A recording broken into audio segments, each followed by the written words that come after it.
I did say I was going to come on and tell you about the hearing test.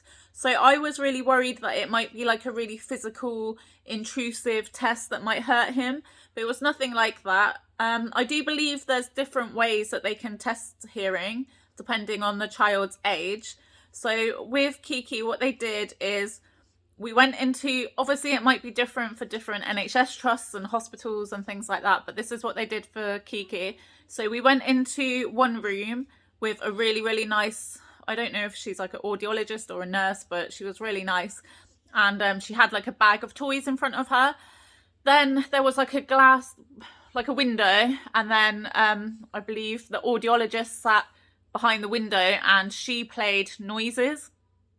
So Kiki was meant to be on my lap, and the woman in the room with us was showing him toys to get his attention, like, so he was looking forward, and then they would say play a noise coming from over here, and I was just to carry on looking forward so that I didn't prompt him. And so if Kiki heard the noise and looked that way, they had like a dancing lion toy thing. So if he looked, he would kind of be rewarded with this lion thing, like dancing.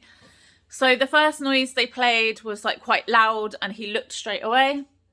Then obviously they had to get his attention back. So obviously that rules out he's not 100% deaf, which I didn't think he was anyway.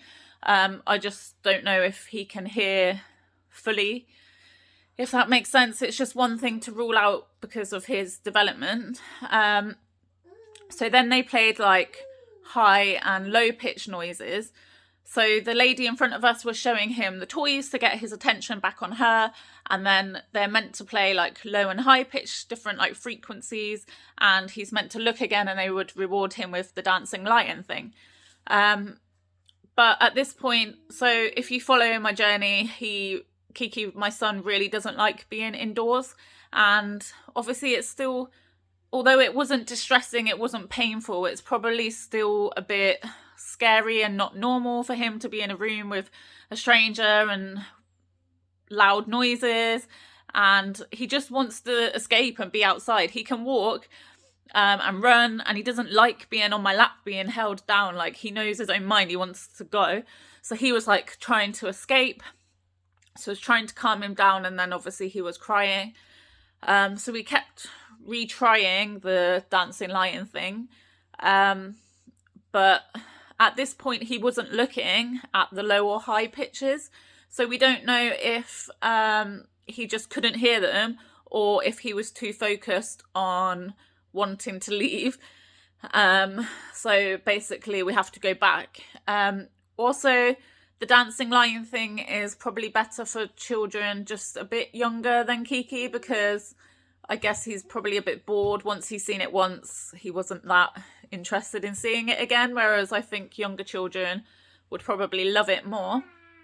Then the lady tried to look inside his ears, but obviously by this point he just had enough. So that was our experience of the hearing test. I don't know if they'll try a different way next time, but I'll keep you posted. But yeah, thank you for everybody that told me about their experiences. It put my mind at rest.